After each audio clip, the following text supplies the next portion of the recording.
నేను శ్రీలంకలో ఒక పేపర్ ఉంది, అక్కడ దానికి రాస్తుంటాను ఐలాండ్ అని. అప్పటికి టెన్షన్ మొదలైంది. ఈ టెర్రరిస్టు ప్రభాకరన్ ఎల్టీటీ అదంతా ఉంది. ఎల్టీటీ ప్రభాకరన్ మంచి దోస్తు, నేను 6 సార్లు కలిసాను అతన్ని. మీరు ఎనీవే అది అయ్యా నా జీవిత కథ అయ్యా, 56 ఏళ్ళ జీవిత కథ జర్నలిస్ట్గా. How can I tell you in 2 hours? Anyway it is been a very exciting life అమ్మా.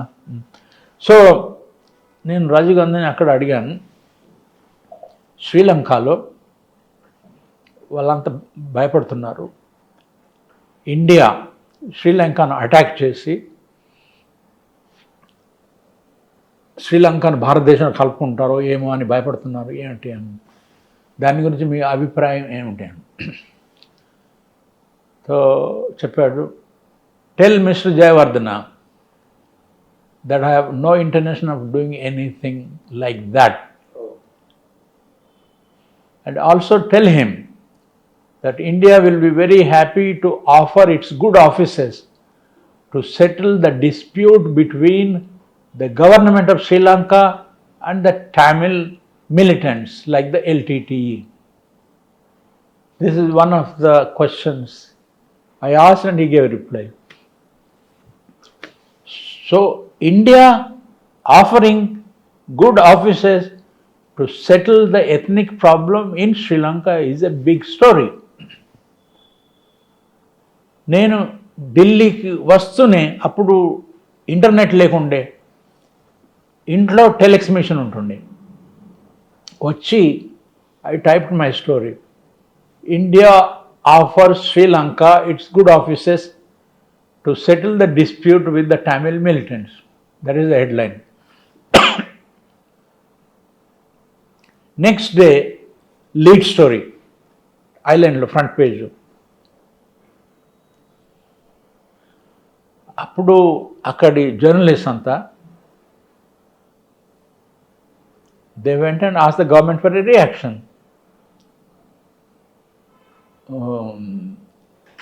Venkat Narayan is saying like this, quoting Rajiv Gandhi, is this true or not? But he is just offering kada. What is your response if he offers good offices? So what does the president of Sri Lanka think about it? So he says, yes, if Rajiv Gandhi has made an offer like this, the government of Sri Lanka will give it a serious thought and make a decision known. అప్పుడు శ్రీలంకలో ఒక minister ఉండేవాడు, లలిత అతులమురళి అని, national security minister, very articulate, ఆక్స్ఫర్డ్లో చదువుకొని ఉన్నత విద్యావంతుడు, మంచిగా. అతనితో నాకు మంచి దోస్తు. నేను ఎప్పుడు పోయినా కూడా ఇంటికి పోయి ఆయన ఇంట్లో భోజనం చేయడము, టీ తాగడము. లంకాలో వాళ్ళు కూడా తెల్లారగట్లనే లేస్తారు, మాట్లాడాలంటే 4 గంటలకు ఫోన్ చేయాలి. సో నేను శ్రీలంకలో అతులమురళికి ఫోన్ చేస్తే ఆయన ఇక్కడ లేడండి, న్యూయార్క్లో ఉన్నాడండి. అయితే న్యూయార్క్లో అతని నంబర్ నాకు తెలియదు, కానీ శ్రీలంక కాన్సులేట్ ఉంటుంది న్యూయార్క్లో, అక్కడికి ఫోన్ చేశాను. ఆ కాన్సుల్తో మాట్లాడాను, I want to speak to Lalith Athulathmudali. He said, who you అంటే, tell him Venkat Narayan called from Delhi. Oh, he is very busy, you know, I don't think he'll have the time to talk. I said, don't worry about that, just tell him Venkat Narayan wants to talk to him, full stop. Thank you, put the phone down. అర్ధ గంట తర్వాత I get a call from New York. Venkat, Lalit here, you're trying to talk to me, what can I do for you? నేను చెప్పాను, రాజీవ్ గాంధీతో నేను మాట్లాడినప్పుడు ఆయన India will offer good offices Sri Lanka అని అన్నారు. అయితే మీ క్యాబినెట్లో జయవర్ధన ఒకవేళ ఈ ఆఫర్ను యాక్సెప్ట్ చేస్తే ఇండియాకు ఎవరిని పంపించాలంటే లలిత అతులమురళినే పంపిస్తాడు. అయితే మీరు ఢిల్లీకి ఎప్పుడు వస్తారు అని అడిగాను. అయితే వెంకట్, నేను ఈ సంగతి నాకేం తెలియదు కదా, ఇట్స్ డెవలప్మెంట్ స్టోరీ నేను కొలంబోకు పోయిన తర్వాత అధ్యక్షుడి గారితో మాట్లాడి ఆయన ఏమంటే అట్లా చేస్తాను. అయితే ఎప్పుడు వస్తున్నావు కొలంబోకు అంటే నేను లండన్లో 2 రోజులు ఉంటా, దాని తర్వాత కొలంబోకు పోతా తర్వాత. And that is precisely what happened. Jayewardene Lalith అతులాత్మదుల్ని ఢిల్లీకి పంపించాడు. మీరు అజ్యూమ్ చేసినట్టు జరిగింది. సో మెనీ థింగ్స్ మనము జ్ఞాపకం ఉంది కదా, రాజీవ్ గాంధీ ఒక ప్లేన్లో ఫుడ్ స్టఫ్స్ పంపించాడు శ్రీలంకకి, జాఫనాలో. Not a plane, in a ship actually. So I was on that ship. Oh, మీరు ఆ షిప్లో ఉన్నారు? ఆ షిప్లో ఉండేది నేను. అయితే ship was not allowed to enter Sri Lankan waters. So ship came back, then they loaded rice and dal and all these things in a plane, and they started dropping them over Jaffna. Jaffna చిన్న జాగా, శుద్ధ అంత సముద్రంలో పడిపోయింది అనమాట. Okay, so దాని గురించి అప్పుడు నేను టైమ్ మ్యాగజైన్లో రాసినట్టు. Anyway, it's all history.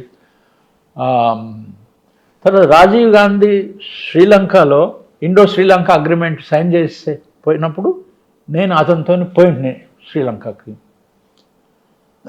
Sri Lanka was burning. India Sri Lanka agreement అని సైన్ చేయబోతుండే అనమాట. రాజీవ్ గాంధీ అది సైన్ చేసినందుకు కొలంబో వచ్చిండే. అయితే అక్కడి అపోజిషన్ పార్టీస్ దీనికి వ్యతిరేకంగా కార్లు కాలబెట్టడము అది ఇది.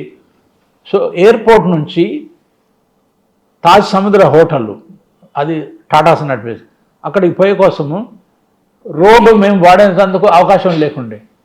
మమ్మల్ని హెలికాప్టర్లో కూర్చుండబెట్టి ఎయిర్పోర్ట్ నుంచి హోటల్ దగ్గరకు తీసుకొచ్చాను అనమాట. సో ఆ రోజు రాత్రి ఇండియా శ్రీలంక అగ్రిమెంట్ సైన్ అయింది. అప్పుడు నరసింహరావు గారు కూడా వచ్చిండ్రి, నట్వర్ సింగ్ కూడా వచ్చిన, డిప్యూటీ ఫారెన్ మినిస్టర్గా ఉండే. దాంట్లో ఒక్క జయవర్ధన్ మాత్రం కనిపించాడు రాజీవ్ గాంధీతో. ఎందుకంటే ప్రధానమంత్రి ప్రేమదాస అని అతను జపాన్లో ఉండేదో ట్రిప్ మీద.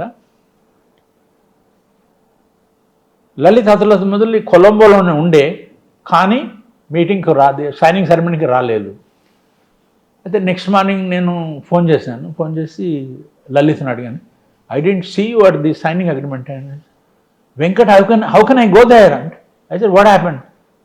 Hello, you are going to send your army to Jaffna to disarm the terrorists. That means it's going to be like an occupation army. That is not acceptable to us. We are not like Bhutan or anything.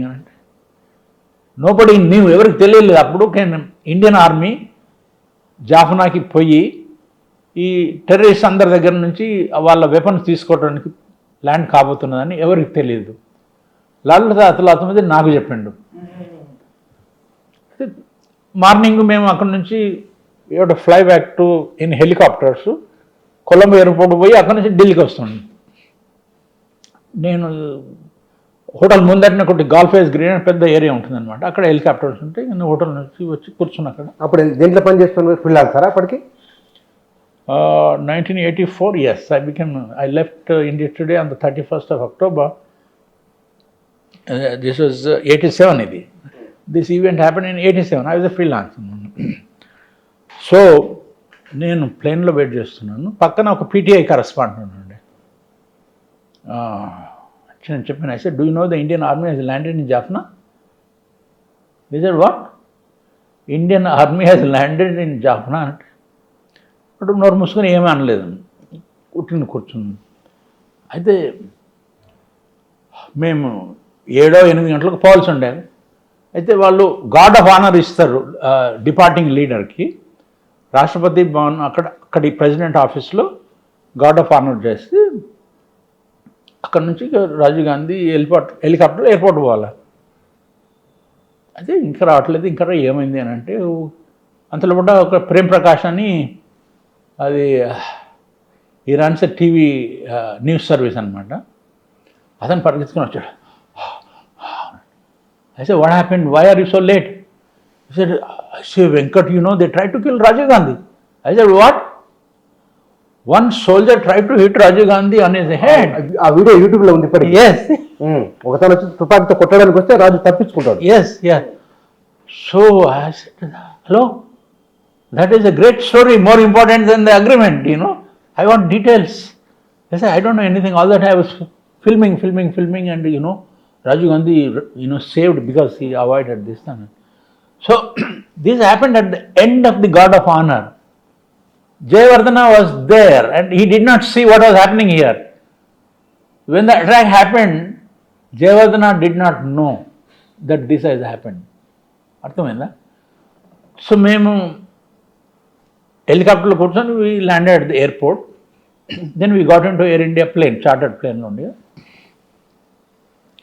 Then as soon as I entered the plane, G. Parthasarathi అని ఒక information advisor Rajiv గాంధీతో అని పనిచేస్తాడు. He came running. I said, Venkat, how the hell do you know that the Indian army has landed in Jaffna? You are not supposed to know. నీకెట్ట తెలుసు భారత సైన్యం జాఫ్నా ఎవరు చెప్పింది? ఎవరు చెప్పింది నీకు? Hello, that is classified information. I'm not obliged to tell you. Either you confirm or you deny. Don't spread such rumors, yaar. Say, hello, this is not a rumor, for God's sake. If it is not true, deny it. దాని తర్వాత మిగతా వాళ్ళు కూడా వచ్చాడు, నట్వర్ సింగ్ వచ్చాడు. వాటి కూడా తెలీదు ఇట్లా ఇదైందని, రాజీవ్ గాంధీ మీద అటాక్ అయిందని. దాని గురించి అడిగాను పార్థసారథిని. Is it hello, there is no attack and Rajiv Gandhi, don't spread such rumours అన్నాడు. What rubbish, you don't know anything. ఒకటి నట్వర్ సింగ్ వచ్చాడు, తర్వాత ఐ థింక్ నరసింహరావు కూడా వచ్చాడు. ఎవరికి తెలియదు రాజీవ్ గాంధీని ఎవడో కొట్టేందుకు ప్రయత్నం చేశాడని. వెదవల్లారా, మీకేం తెలియదు. So I have to ask only Rajiv Gandhi అని. Rajiv Gandhi was the last person to enter the plane అనమాట, అందరు కూర్చున్న తర్వాత. Then as soon as Rajiv Gandhi లోపలికి వచ్చిన తర్వాత, Rajiv, sorry, I hear there was an attack on you. Rajiv, మీ మీద ఎవరో అటాక్ చేశారని నాకు తెలిసింది. ఏమిటి, ఎంత సీరియస్ అది, మీరు బాగా ఉన్నారా అని అంటే, yes Venkat, some fellow try to hit me with the butt of his rifle అని ఇక్కడ తీసి ఇక్కడ చూపించండి. అక్కడ ఒక గీత పడ్డది, దెబ్బ తగిలింది, ర్యాష్ ఉండి అనమాట. I said, listen, it's a very very important story. None of the people traveling with you know anything about this. I would like to know from you everything that happened. I said, okay. Actually, one TV cameraman was there taking this picture. I said, yes, Prem Prakash. Oh, okay. I'll see that video footage, then I'll come back and talk to the media. Then plane took off. It was coming to Delhi. 10 నిమిషాల తర్వాత plane late take off అయినాక ప్రేమ్ ప్రకాష్ వచ్చాడు. వెంకట్, తూనే క్యా కర్ దియా high? Sir, ఏమైందిరా బాబు అంటే, అరే मेरा फुटेज वो कैमरा रोल ले लिया है, ये लोग कभी भी मुझे नहीं देंगे, ये तो वर्ल्ड एक्सक्लूसिव था यार. Listen, don't worry about it. Rajiv Gandhi will see it, then he'll give it back to you, because he promised to give a briefing about what happened. పతా నహీ యార్, ఐఎమ్ నాట్ సో షూర్. అర్ధగంట తర్వాత రాజీవ్ గాంధీ వచ్చాడు. Air India flights, prime minister flights ఏముంటుందంటే, మనం మామూలుగా first class ఉంటుంది కదా, pilot వెనకాల, అక్కడ అతను ఉంటాడు. దాని తర్వాత అతనికి మంత్రులు వాళ్ళు అప్పుడు ఉంటారు. దాని తర్వాత వెనకాల జర్నలిస్ట్ ఉంటాడు. దాని తర్వాత సెక్యూరిటీ, అట్లా ఉంటాను. 4 డివిజన్స్ ఉంటాయి అన్నమాట ప్లేన్లో. అర్ధగంట అయిన తర్వాత రాజీవ్ గాంధీ వచ్చి, I have seen the video, this is exactly what happened and graphic description ఇచ్చింది. అప్పుడు నేను I was trying to catch the attention వీళ్ళని. రే వెదవాలారా, మీకేం చూడు అంటే, వాళ్ళు నా చూసేందుకు తయారు లేదు, ఇట్లా చూస్తుంటారు, అట్లా చూస్తుంటారు. So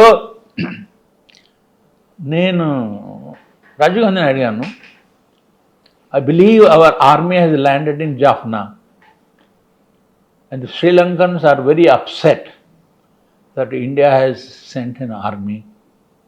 We do not want to be a colony of India అని అంటున్నారు. What do you have to say? I said, I sent the army to disarm these LTT fellows and other terrorist groups on the invitation of the President of Sri Lanka. Once that job is done, our boys will come back. చెప్పాను. గంటన్నర తర్వాత ఢిల్లీలో land అయ్యాం. అప్పుడు Venkataraman was the president. Youth Congress వీళ్ళు వందలాది మంది ఎయిర్పోర్ట్కి వచ్చారు. అప్పటికే న్యూస్ బ్రేక్ చేశారు మీరు. న్యూస్ బ్రేక్ వచ్చింది, నా న్యూస్ కాదు, అక్కడ తెలిసానమాట. People came to know about it. Reuters UP would have put out a story. Reuters ఎవరో ఏజెన్సీ వాళ్ళు రాసిండ్రు. అప్పటి వరకు ఢిల్లీలో అంత ప్రచారమైంది.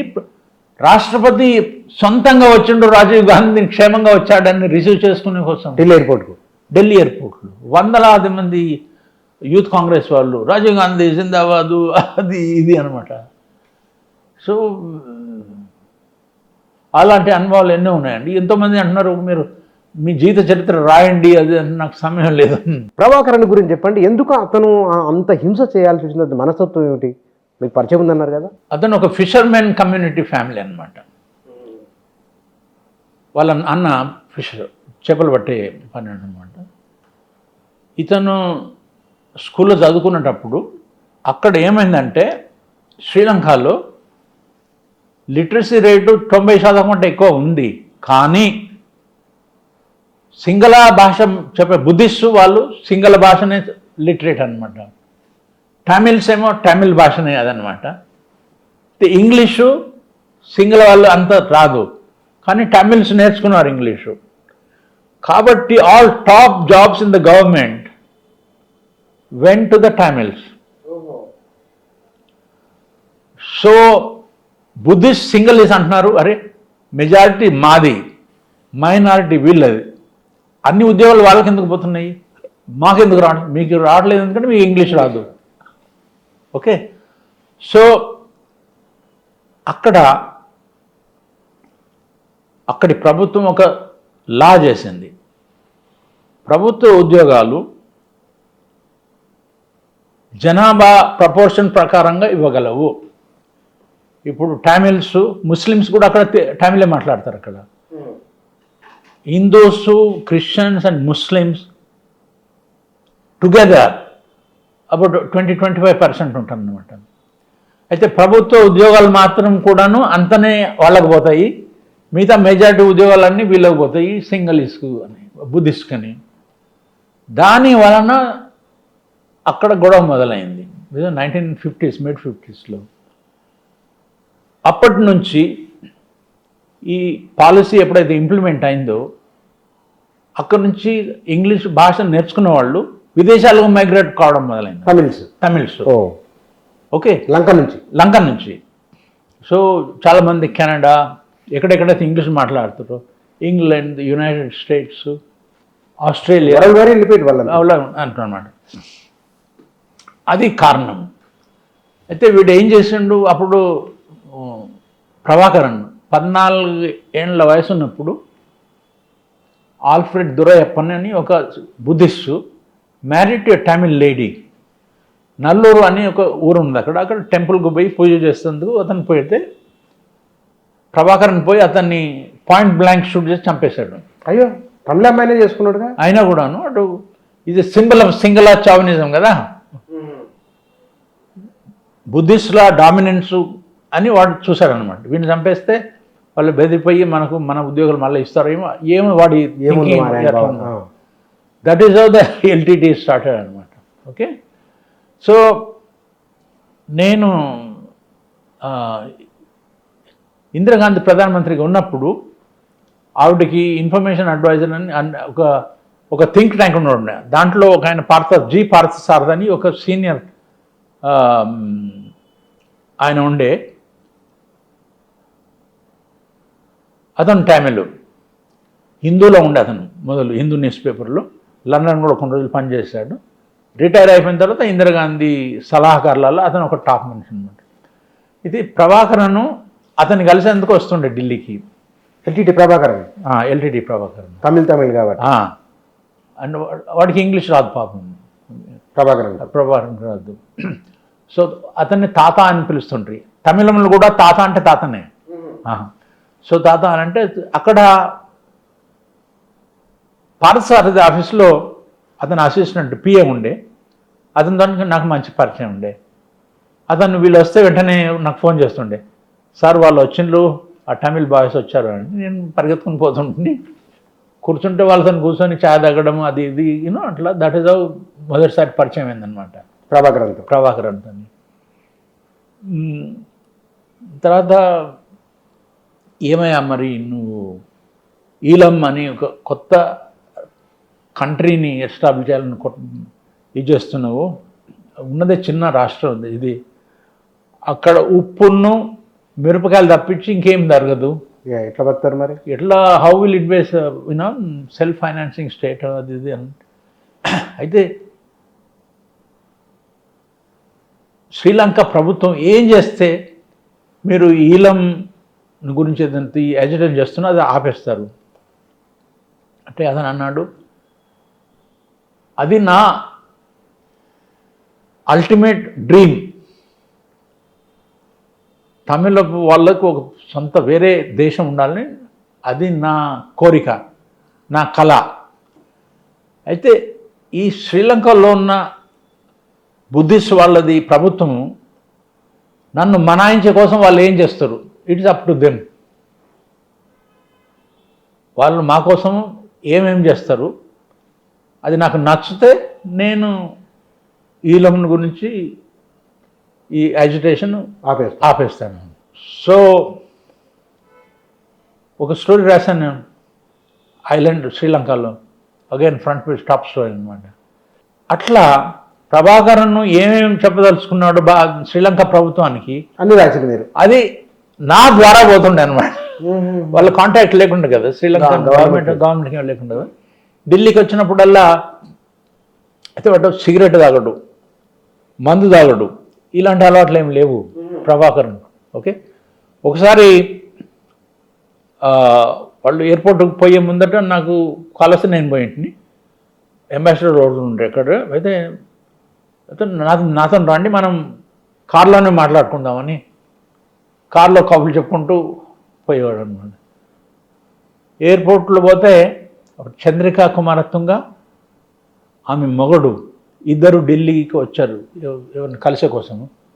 అక్కడ ప్రభాకరను నేను వాళ్ళని పరిచయం చేశాను. ప్రభాకరన్ను చంద్రిక కుమారత్తుంగ ఆమె మొగడుతుంది. ఆమె మొగడు ఫిల్మ్ స్టార్ అనమాట. అతను వీళ్ళు చంపేశారు తర్వాత, అది వేరే ముచ్చట. కానీ అయ్యా ఎన్నో ఉన్నాయి, ఏళ్ళు చెప్పాలి. చెప్పు ప్రభాకర్ ఏమన్నా మరి బలచు అతను మోస్ట్ వాంటెడ్ కదా. బట్ ఐ ఇంట్రడ్యూస్ దెమ్ అంటే this is Prabhakaran, this is Vijay Kumar తుంగ అండ్ దిస్ ఇస్ చంద్రిక అని. Chandrika at that time was nobody. ఆవిడని చంపేసేందుకు కూడా ప్రయత్నం చేశారు కదా. అయితే వాళ్ళకి ఒక కన్ను పోయింది ఆమెకి పాపం. ఇప్పటికి కూడా ఒక కన్నుతో వస్తుంది వాళ్ళు చంద్రిక. వాళ్ళ ఫీలింగ్ ఏమిటి కలిసినప్పుడు వాళ్ళ ఎందుకంటే అప్పటికే ఆయన హింస చేస్తున్నాడు శ్రీలంకలో, శత్రువులాగా ఇద్దరు పరస్పరం. వాళ్ళ ఏంటి వాళ్ళ ప్రియం కొట్టుకుంటారా? హలో మాటలేనా అంతే మాట్లాడుకుని. It is brief thing because this fellows flight was going and those fellows coming in. ఎక్కువ మాట్లాడే సమయం లేకుండే ఏదో నేనే ఇనిషియేటివ్ తీసుకొని వాళ్ళకి పరిచయం చేస్తాను అంతే. నేను అట్లా అనమాట. అక్కడ వాళ్ళకి ఒక డిస్కషన్ కోసం అక్కడ సమయం లేదు. చనిపోయే ముందు ఎప్పుడు కలిసి మీకు Prabhakaran last time I met was in Jaffna. అక్కడ ఏమైందంటే ఇండియన్ పీస్ కీపింగ్ ఫోర్స్ పోయింది అక్కడ.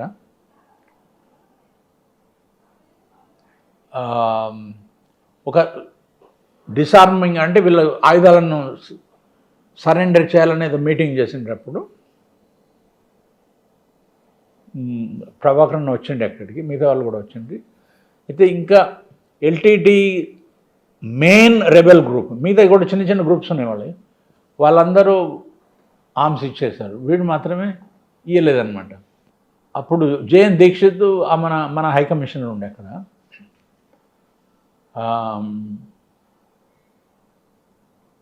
ప్రభాకరన్ అక్కడికి I think he came briefly, I don't remember the details now. The bottom line is LTT refused to surrender. అంతకుముందు బెంగళూరులో ఒక సార్క్ సమ్మిట్ అయ్యిండే. రాజీవ్ గాంధీ అప్పుడు ప్రధానమంత్రిగా ఉండే అనమాట. అక్కడి నుంచి ఢిల్లీకి వచ్చినాక కొన్ని రోజుల తర్వాత జూలై 87 ఇండో శ్రీలంక అగ్రిమెంట్ కోసం పోతే, అయితే రాజీవ్ గాంధీ ప్రభాకరన్ను, అప్పుడు ఎంజి రామచంద్రన్ ఉండే కదా ముఖ్యమంత్రి, ఈ టామిల్స్ అందరికీ అతను వ్యవస్థ ఉండే కోసం వ్యవస్థ చేస్తుండ్రి. ఆ తర్వాత ఎల్టీటీ వాళ్ళకి ట్రైనింగ్ ఇప్పిస్తుండ్రి, మిలిటరీ ట్రైనింగ్ చక్రాతాలో, నార్త్ ఇండియాలో. ఓకే, అయితే అదే ప్రభాకర్ను రాజీవ్ పిలిచాడు ఢిల్లీకి, అశోక్ హోటల్లో పెట్టిండు. రాజీవ్ గాంధీ పిలిపించిండు. అయితే నాకు తెలిసింది రాజీవ్ గాంధీ అది ప్రభాకర్ను అశోక్ హోటల్లో ఉన్నాడని. ప్రభాకరన్ నా గురించి తెలిసేందుకు నేను ఎన్నోసార్లు మాట్లాడాను, కానీ అశోక్ హోటల్ పరిచయం. అశోక్ హోటల్కి ఫోన్ చేసి I want to speak to Prabhakaran అంటే, sorry we cannot connect you to because we have strict instructions చెప్పారు. ఆ రోజు రాత్రి రాజీవ్ గాంధీ ప్రభాకరన్ తన ఇంటికి పిలిపించుకొని చెప్పిండు, నేను రేపు ఉదయం కొలంబోకు పోతున్నాను, ఇండియా శ్రీలంక అగ్రిమెంట్ సైన్ చేసే కోసము. మేము మా ఆర్మీని అక్కడికి పంపిస్తున్నాం, పీస్ కీపింగ్ ఫోర్స్. ఈ తమిళ్ విప్లవాదులు ఏదైతే ఉన్నారో వాళ్ళ ఆయుధాలన్నీ సరెండర్ చేసేసారు. అందరూ ఒప్పుకున్నారు, శ్రీలంక ప్రభుత్వం కూడా ఒప్పుకున్నది. అక్కడ అధ్యక్షుడు జయవర్ధన్ చెప్తేనే మేము పంపిస్తున్నాము, నువ్వు కూడా ఒప్పుకో, నువ్వు ఒప్పుకున్నా ఒప్పుకోకపోయినా కూడా we're going ahead and signing దగ్గర రాజీవ్ గాంధీ చెప్పిండండి. సో ప్రభాకరన్ సరే మీ ఇష్టం చేసుకోండి అని అన్నాడు. నెక్స్ట్ మార్నింగ్ రాజీవ్ గాంధీ పోయిండు కొలంబోకు, నేను కూడా అతను పోయినప్పుడు అక్కడ ఏమైంది, అతని మీద అటాక్ శ్రీలంక అంతా చెప్పినాయి కదా. రాజీవ్ గాంధీని చంపేసినప్పుడు కూడా ఒక పెద్ద ఇదైంది.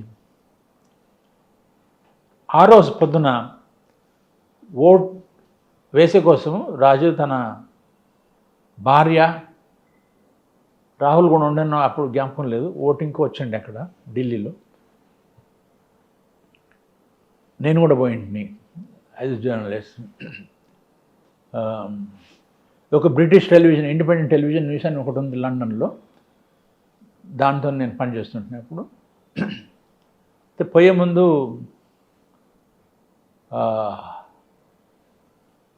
అతను ఓటేసి వెళ్ళిపోతుండే, జర్నలిస్ట్ అంతా ఇక్కడ వెయిట్ చేస్తుండే. Rajiv, can we have a word with you? Looking at you, hello we may not see you again యార్, come and talk to us అని వచ్చి మాట్లాడాడు. When I said you may not see you again అంటే, నువ్వు ఎలక్షన్లలో ఓడిపోబోతున్నావు కాబట్టి మేము కలిసే అవకాశాలు ఉండకపోవచ్చు అని, అట్లా అనమాట. అయితే ఆ రోజు విశాఖపట్నం చెన్నైకి పోయి, చెన్నై నుంచి శ్రీపట్నం పోయి అటాక్ అయింది. అయితే ఆ రోజు రాత్రి నేను నా భార్య కొడుకుతోని ఏదో డిన్నర్కి పోయింది తాజ్ మాన్సింగ్లో. నేను ఇంటికి వచ్చేసరికి నా దగ్గర సోనీ టెలిఫోన్ వచ్చిండే, అప్పుడు ఆన్సరింగ్ ఫెసిలిటీ ఉంటుండే. అయితే రెడ్ లైట్ క్లిక్ అవుతుంది, అయితే మెరుస్తుండే, ఏమిటి ఏం కదా అని ఆన్సర్ చేస్తే వేర్ ఈజ్ ద స్టోరీ అని. నేను అప్పుడు శ్రీలంకలో ఒక పేపరు, దుబాయ్లో ఒక పేపరు, పాకిస్తాన్లో ఒక పేపరు, బంగ్లాదేశ్లో ఒక పేపరు రాస్తుంటాను అనమాట. ఇన్ని దేశాలకి. సో దుబాయ్ కలిసినాక ఫోన్ చేసి, hello but I already file the story. No, that is not the story. Rajiv Gandhi has been assassinated. I said, what? Rajiv Gandhi has been killed. We want a story on that. I said, I didn't know that. But ఏమైంది, Doordarshan, all India radio 10 గంటలకు దుకాణం బంద్, till next morning ఏం news broadcast లేకుండే కదా. So we didn't know about it. Oh my God. Then I got in my car and rushed to UNI office. So flashes వస్తుండే కొలంబో అది శ్రీ పెరంబదూర్ నుంచి మద్రాసు నుంచి ఇక్కడికి. Then I took down all the notes and then rushed back to my home and telexలో story చేసి పంపిస్తే next morning it was the lead story అది ఇది అనమాట. So Rajiv Gandhi was a nice fellow but political innocent.